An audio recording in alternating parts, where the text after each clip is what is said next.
Hello, and how are you? So, how are you today?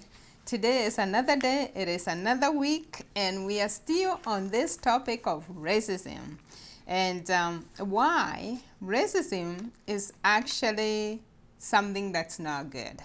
If you don't know how to fight, if you're not fighting to win, there is something you're doing wrong. Because if you do it the wrong way, it will make you sick. So the last time we talked about high blood pressure, we talked about type 2 diabetes. Today I'm going to continue along those lines.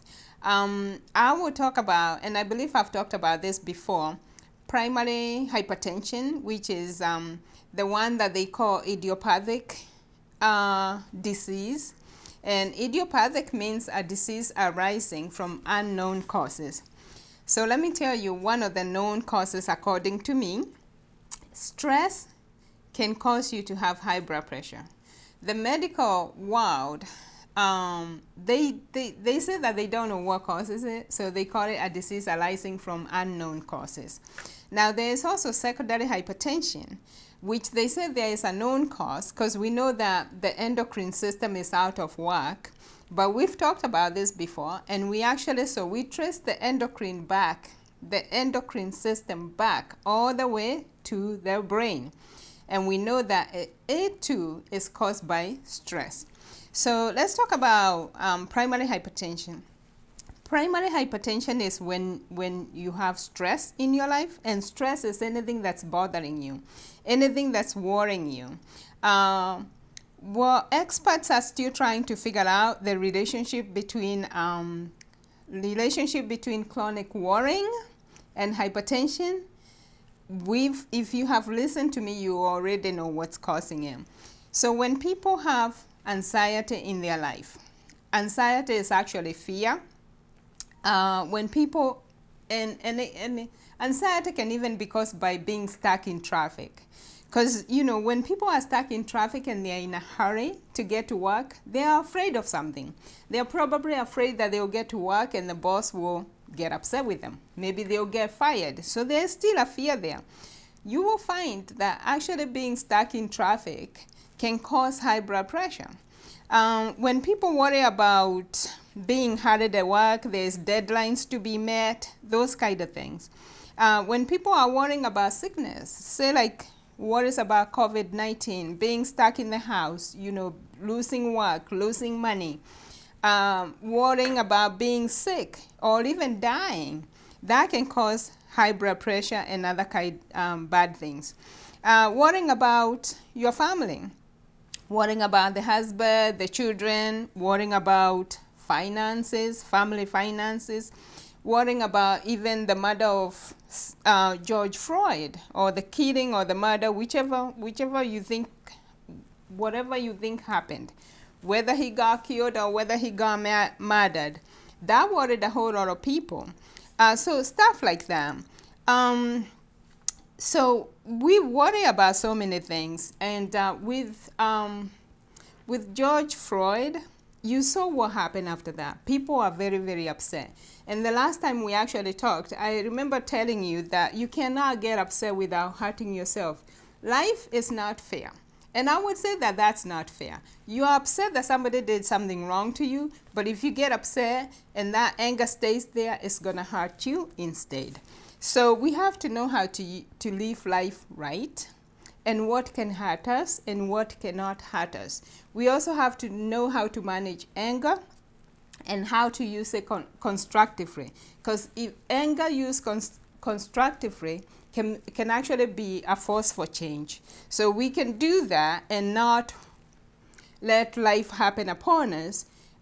We can use it constructively and do good things with that anger, because anger is a driving force that can be a force for change. Now, our thoughts are connected to our mind, and our mind is connected to our brain.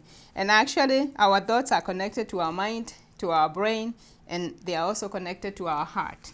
So if we let thoughts, like bad thoughts, worry us, when we have fear and anxiety, when we are stressed out about things, when we are angry about things, we'll find that we'll be having high blood pressure. And that will be, it could be primary hypertension, which is caused by the activation of the central nervous system.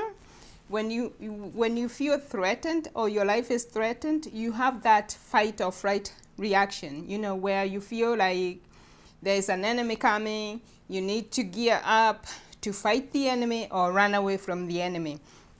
If you don't do that and you're not able to sleep properly, and actually most people, when people are very angry, they have a lot of chemicals being produced by their body that when they go to sleep, they're not able to sleep.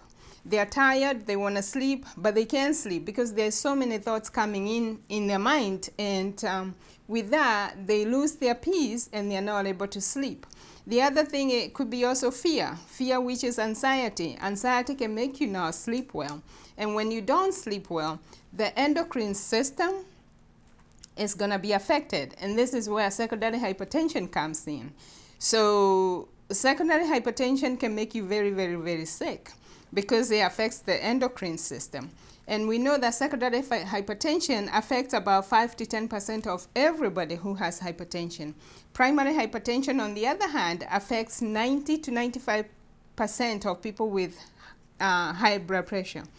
So we also see that when you have that deep-rooted anxiety, your endocrine system will be depleted. So you can have chronic fatigue syndrome also. With that, sometimes it may not go that route where it's affecting you physically, but it can affect you mentally. So anxiety is fear, like I said, but chronic anxiety actually causes depression. So you see, life is not fair. And that's why we have to use our minds properly to do the right thing, to know how to fight a good fight, to know how to not be maybe destructive, because if we become destructive, then we are sowing bad seeds. And those seeds will actually come back to haunt us. So with that, I actually wrote this book that I would recommend that you read, and it says Racism, The Perfected Art of Bending Reality, the story of a stiff-necked people. So read it so you know how to fight. You know not how to destroy your own body being upset, because if you get angry, you can't get angry without hurting yourself. And then you could also read this book. This book says, Think and Grow Healthier. We have to use our minds properly. That's why I said think and grow healthier. A balance between spirit, mind, and body. With this book, you will actually learn so many things. Let's say most black people feel discriminated against in their jobs, so they get paid less than other people. That is a fact. But everybody has a purpose in this world.